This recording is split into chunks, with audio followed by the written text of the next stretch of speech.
I'm Robert, 30M, and I need to share what just happened with my family. My father, 58M, has disowned me because my sister Sarah, 28F, convinced him to do it. She's always hated me, and now she's finally succeeded in turning our dad against me completely. I grew up in a middle-class family in a suburban neighborhood. My parents, John, 58M, and Linda, 56F, both worked hard to provide for us. Dad was an accountant at a local firm, and Mom was a high school English teacher. They always emphasized the importance of education and hard work. I'm the oldest of 3 siblings. There's me, my brother Mike, 26M, and Sarah. From a young age, it was clear that Sarah was the favorite child. She was born when I was 2 and Mike was on the way. Mom often told the story of how Sarah was a miracle baby because they had trouble conceiving her. As we grew up, the favoritism became more obvious.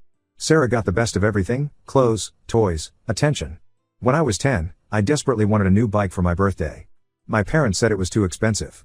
But just a few months later, they bought Sarah a brand new bike just because. This pattern continued throughout our childhood. In school, I was always a good student. I worked hard and got mostly A's and B's. Mike was similar, though he struggled a bit more with academics. Sarah, on the other hand, was average at best. But our parents, especially Dad, always made excuses for her. If she got a C, it was because the teacher didn't explain it well enough. If she got in trouble for talking in class, it was because she's just so social and friendly. When I was 16, I got my first part-time job at a local grocery store. I wanted to save up for a car. Mike did the same when he turned 16. We both bought used cars with our own money. Sarah, however, was gifted a brand new car for her 16th birthday. Dad said it was because she needed something safe and reliable. Despite the clear favoritism, I tried not to let it bother me too much. I focused on my studies and my goals. I got into a good college and majored in computer science. After graduation, I landed a job at a tech startup. It was challenging work, but I loved it. During my college years, Sarah's behavior started to become more problematic. She partied a lot and her grades suffered. She changed majors 3 times before dropping out altogether in her junior year. Our parents were disappointed, but they quickly shifted to making excuses for her. College isn't for everyone, they'd say. Sarah just needs to find her passion. After dropping out, Sarah moved back home. She took a part-time job at a clothing store at the mall, but most of her paycheck went to buying new clothes and going out with friends. Our parents didn't charge her rent and continued to pay for her car, insurance, and phone. Meanwhile, I was working 60-hour weeks at my startup job, trying to climb the corporate ladder. I met my wife, Emma, 29F, at a tech conference. We hit it off immediately and got married 2 years later. Emma is a graphic designer and we complement each other well. The tension between Sarah and me really ramped up about a year ago. I had just gotten a big promotion at work, and my parents threw a family dinner to celebrate. Sarah showed up late, already tipsy from drinking with friends beforehand. Throughout dinner, she kept making snide comments about how I thought I was so much better than everyone else because of my job. I tried to ignore her comments, but she wouldn't let up. She started bringing up embarrassing stories from our childhood, clearly trying to make me look bad. Finally, I snapped and told her that maybe if she actually applied herself instead of mooching off our parents, she could be successful too. She burst into tears and ran out of the room. Dad was furious with me for upsetting her. He said I should apologize, but I refused. I was tired of always having to coddle Sarah's feelings while she treated me like crap. Mom tried to play peacemaker, but it was clear she was siding with Sarah too. After that dinner, things got even worse. Sarah started telling our parents that I was bullying her whenever we were around each other. She'd twist my words and actions to make me look bad. If I didn't respond to her text messages right away, she'd tell our parents I was ignoring her. If I disagreed with her opinion on something, she'd say I was belittling her. I could tell my dad was starting to believe her lies. He'd call me up to lecture me about being nicer to my sister. When I tried to explain my side, he'd accuse me of making excuses. Mom would just sigh and say she wished we could all get along. The final straw came last week. Sarah told our dad that she'd overheard me telling Mike that I thought our parents were idiots for continuing to support Sarah financially. This was a complete lie. I never said anything like that. Mike and I had talked about our frustration with the situation, but we'd never insulted our parents. But Sarah must have been pretty convincing, because my dad called me up in a rage. He yelled at me for a good 20 minutes, saying he was sick of me looking down on the family and treating Sarah badly. He accused me of being jealous of Sarah and trying to turn everyone against her. He said I was ungrateful for everything they'd done for me. I tried to defend myself, but he wouldn't listen. He just kept yelling about how I betrayed the family. Finally, he said the words I never thought I'd hear: "You're no longer my son. Don't bother coming around anymore. You're dead to me." I was in shock. I couldn't believe my father would disown me over Sarah's lies. I tried calling my mom to talk some sense into him, but she just cried and said there was nothing she could do. She said Dad was set in his decision and that maybe if I apologized to Sarah, things would blow over. but I refused to apologize for something I didn't do. I called Mike to see if he would back me up, but he was hesitant. He said he believed me, but he was afraid to speak up against Sarah and risk getting disowned too. He has a wife and a baby on the way, so I understand his reluctance to rock the boat. It's been a few days now, and I'm still reeling.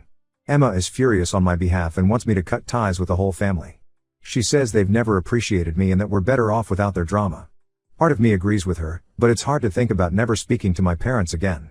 I've tried reaching out to a few extended family members to explain the situation, but most of them seem to be taking Sarah's side. My Aunt Carol, Dad's sister, even called to tell me how disappointed she was in my behavior. It seems Sarah has been spreading her lies to the whole family. I don't know what to do.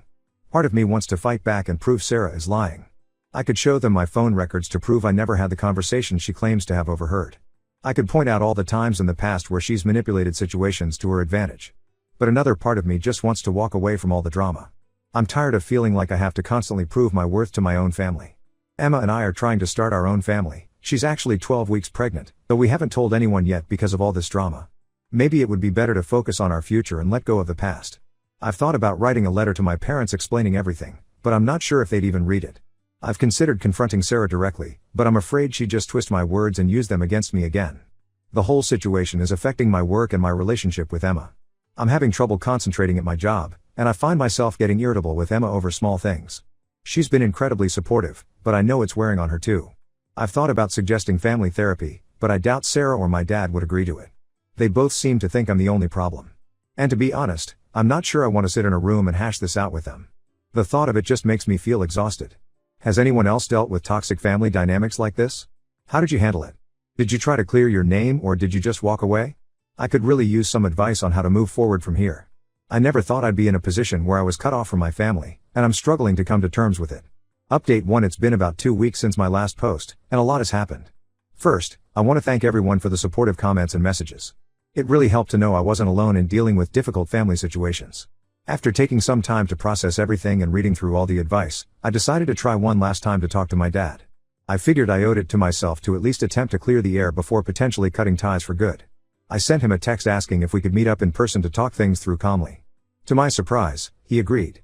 We arranged to meet at a coffee shop near his work during his lunch break. I was nervous all morning, trying to plan out what I would say. Emma gave me a pep talk before I left, reminding me to stay calm and stick to the facts. When I arrived at the coffee shop, Dad was already there. He looked tired and older than I remembered. At first, things were tense and awkward. We made small talk about the weather and his work for a few minutes before I finally brought up the reason for our meeting. I calmly explained my side of things. I told him how hurt I was that he would believe Sarah's lies without even asking for my perspective. I pointed out all the times in the past where Sarah had twisted the truth to make herself look better. I even showed him my phone records to prove I hadn't had the conversation Sarah claimed to overhear. To my shock, my dad actually started to tear up. He admitted that deep down, he knew Sarah could be manipulative sometimes. But he said he always felt like he had to protect her because she was more fragile than Mike and me. He talked about how Sarah had struggled with anxiety and depression in high school, which was news to me, and how he and Mom always worried about her self-esteem. We ended up talking for over 2 hours. Dad opened up about a lot of things I never knew. He talked about the pressure he felt to provide for the family and how he often worked overtime when we were kids to make ends meet. He admitted that he probably overcompensated with Sarah because he felt guilty about working so much when she was young. By the end of our conversation, Dad apologized for disowning me so hastily.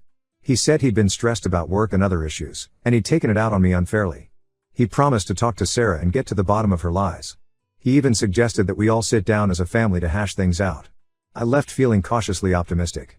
It seemed like maybe we could start to repair our relationship. Dad hugged me before we parted ways, something he hadn't done in years.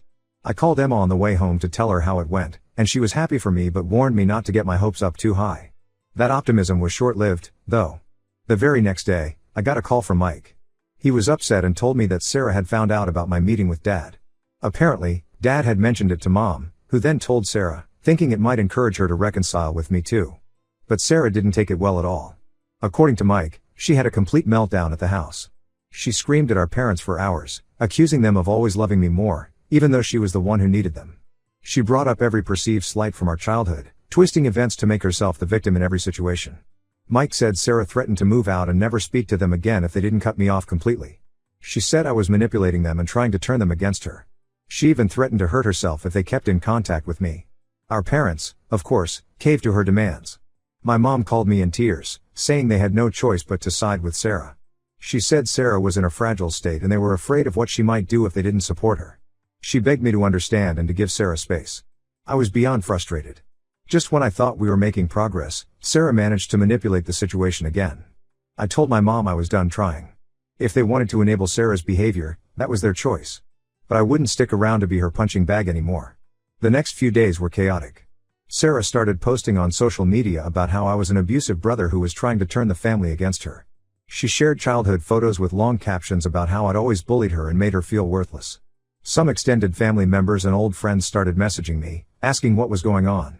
I was tempted to fight back and tell my side of the story publicly. I wanted to expose Sarah's lies and manipulations. But Emma convinced me it wasn't worth it. She said engaging would only give Sarah more ammunition and drag out the drama. She reminded me that the people who really mattered would see through Sarah's lies. Instead, I decided to focus on the people who really mattered. I reached out to Mike and told him I understood if he needed to keep his distance to avoid drama with our parents. But I made it clear that I'd always be there for him if he needed me. He was grateful and promised to keep me updated on what was happening with the family. I also called my grandmother, my dad's mom, to explain the situation. She's always been a voice of reason in the family. To my relief, she believed me about Sarah's lies. She shared some stories about how Sarah had caused drama in the family before, even when she was young. She promised to talk to my dad and try to make him see reason. For now, I'm taking a step back from the whole situation. I've blocked Sarah on all social media and told my parents I need space. It hurts to be estranged from them, but I realize I can't keep subjecting myself to this toxic dynamic. Emma and I are focusing on preparing for our baby's arrival. We've started setting up the nursery and looking into childbirth classes. We've decided that unless things change dramatically with my family, we won't be involving them in our child's life. It's a hard decision, but we feel it's necessary for our own peace of mind and for the well-being of our child. I've also started seeing a therapist to work through my feelings about all of this. It's helping me process the anger and hurt, and giving me tools to set healthier boundaries. Emma and I are also doing some couples counseling to make sure we're on the same page about everything and to strengthen our relationship as we prepare to become parents. At work, I've had to have a difficult conversation with my boss about what's going on. The stress was affecting my performance, and I wanted to be upfront about it. Thankfully, he was understanding and has allowed me to adjust my workload a bit while I deal with everything. I'm trying to stay positive and focus on the good things in my life. Emma and I have been spending more time with her family, who have been incredibly supportive through all of this. We've also been reconnecting with old friends and building a strong support network outside of my biological family. It's not easy, and there are days when I still feel angry and hurt about everything that's happened. But I'm trying to take it one day at a time and remember that I can't control anyone's actions but my own. I'll update again if anything significant changes. Thanks again to everyone for the support and advice. It's made a real difference in helping me navigate this difficult situation. Update 2: It's been about 3 months since my last update, and I wanted to share some surprising developments. First, some good news. Emma and I welcomed our baby boy, Jack, into the world last month. He's healthy and perfect, and being a dad is the most amazing experience of my life. The first few weeks have been a whirlwind of sleepless nights and diaper changes, but we're slowly finding our rhythm. Now, on to the family drama. About a month ago, I got an unexpected call from my brother Mike. He was upset and said he needed to talk to me urgently. We met up at a park near his house, and he dropped a bombshell on me. Apparently, Mike had been doing some digging into Sarah's past behavior. He'd always had suspicions that she was hiding something, but he could never prove it. Well, he finally found some concrete evidence of her lies and manipulations. Mike discovered that Sarah had been stealing money from our parents for years. She'd been taking blank checks from our dad's checkbook and forging his signature to withdraw cash. She'd also opened several credit cards in our mom's name and maxed them out. But it gets worse. Mike found out that Sarah had been using the money to fund a secret drug habit. He showed me text messages he'd found on her old phone, which she'd left at our parents' house, arranging drug deals and talking about how much she owed her dealer. I was shocked. I knew Sarah was irresponsible with money, but I never thought she'd stoop to outright theft and drug use. Mike showed me copies of bank statements and credit card bills as proof. The amount she'd stolen over the years was staggering, easily over $100,000. Mike was torn about what to do with this information. On one hand, he wanted to expose Sarah's crimes and finally prove to our parents that she'd been lying and manipulating them. On the other hand, he was worried about how they would react and if it would tear the family apart even more. We spent hours discussing what to do. We both felt our parents deserved to know the truth, but we were concerned about how it would affect them emotionally and financially. We also worried about Sarah's reaction and if she might do something drastic if confronted. After a lot of back and forth, we decided that our parents needed to know. We agreed to confront Sarah together and give her a chance to come clean before we told our parents ourselves. We invited Sarah to meet us at a restaurant, saying we wanted to try to work things out as siblings. When she showed up, she seemed nervous but put on a fake smile. We sat down and ordered drinks, making small talk for a few minutes. Then, Mike pulled out the folder of evidence and laid it on the table. Sarah's face went pale. We calmly explained what we'd discovered and asked her to explain herself. To our surprise, Sarah broke down immediately. She admitted to everything, the stealing, the drug use, all of it. She said it had started small, just taking a little money here and there to buy weed. But it escalated quickly as she got into harder drugs. She swore she'd meant to pay it all back before anyone found out. She said she'd been trying to get clean but kept relapsing. She begged us not to tell our parents, saying it would destroy them. We told Sarah she had two choices: either she could tell our parents herself and agree to get help, or we would go to them with the evidence. She pleaded with us to give her more time, but we stood firm. In the end, Sarah agreed to come clean to our parents. Mike and I went with her for support and to make sure she told the whole truth. The conversation with our parents was one of the hardest things I've ever been through. Mom couldn't stop crying. Dad looked like he'd aged 10 years in an instant. They were hurt, angry, and completely blindsided. Sarah promised to get help for her addiction issues and to pay back every cent she stole. Our parents said they would support her getting treatment, but that she couldn't live at home anymore. They also decided to press charges for the identity theft and fraud, hoping it would force Sarah to take her recovery seriously. As for me, my dad pulled me aside after everything came out and apologized profusely for not believing me before. He admitted that he'd enabled Sarah's behavior for far too long and that he should have seen the signs. He asked if we could try to rebuild our relationship, and I agreed to give it a shot. It's been a difficult few weeks as everyone processes this revelation. Sarah is in a 90-day inpatient rehab program now. My parents are in therapy to deal with their emotions and learn how to set better boundaries. They're also working with a financial advisor to figure out how to recover from the financial damage Sarah caused. Mike and I are doing our best to support our parents while also maintaining some distance for our own mental health. It's a delicate balance, but we're managing. We've been taking turns checking in on them and helping with practical things like grocery shopping and yard work. I'm still processing my own feelings about everything. Part of me is relieved that the truth finally came out and that I've been vindicated. But another part is sad that it took something so extreme for my family to see Sarah's true colors. I'm angry about all the years of manipulation and the stress it caused me and Emma. Speaking of Emma, she's been incredibly supportive through all of this. She's encouraged me to take things slow with my family and not rush into forgiveness just because the truth came out. She's also been amazing with Jack, taking on extra baby duties when I've had to deal with family stuff. For now, I'm focusing on my wife and son. My parents have expressed interest in meeting their grandson, but I'm taking things slowly. We've agreed to a short visit next month, with clear boundaries in place. Trust takes time to rebuild, and my priority is protecting my own little family. I'll update again if there are any major developments. Thanks again to everyone who's followed along with this crazy situation. Update 3: It's been about 6 months since this whole saga began, and I wanted to give one final update on where things stand now. Sarah completed her 90-day rehab program and is now living in a halfway house. She's attending regular therapy and Narcotics Anonymous meetings. From what Mike tells me, she seems to be taking her recovery seriously. She's got a part-time job at a local diner and is slowly starting to pay back some of the money she stole. I haven't had any direct contact with Sarah yet. She sent a few messages through Mike apologizing and asking to meet, but I'm not ready for that. Maybe someday, but for now, I need to focus on my own healing and my family. My parents are still dealing with the financial fallout of Sarah's actions. They've had to refinance their house and dip into their retirement savings to cover the debts. It's been hard on them, but they're working through it. They've also had to explain the situation to some extended family members, which has been humiliating for them. As for my relationship with them, things are slowly improving. We've had several long, honest conversations about the past and how we can build a healthier family dynamic going forward. They've apologized multiple times for how they treated me and for enabling Sarah's behavior for so long. They've met Jack a few times now. The first visit was awkward, but seeing them with him has helped ease some of the tension between us. They're trying hard to be better grandparents than they were parents. Mom has been knitting baby clothes and Dad even built a rocking chair for the nursery. Mike and I have grown closer through all of this.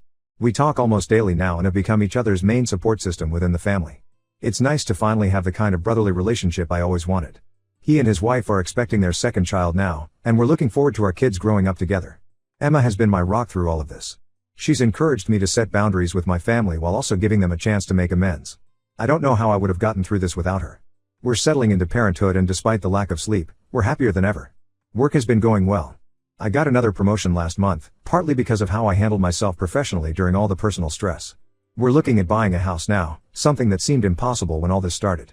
Looking back, I never could have predicted how things would unfold when I made that first post 6 months ago. It's been a roller coaster of emotions, but I feel like I've come out stronger on the other side.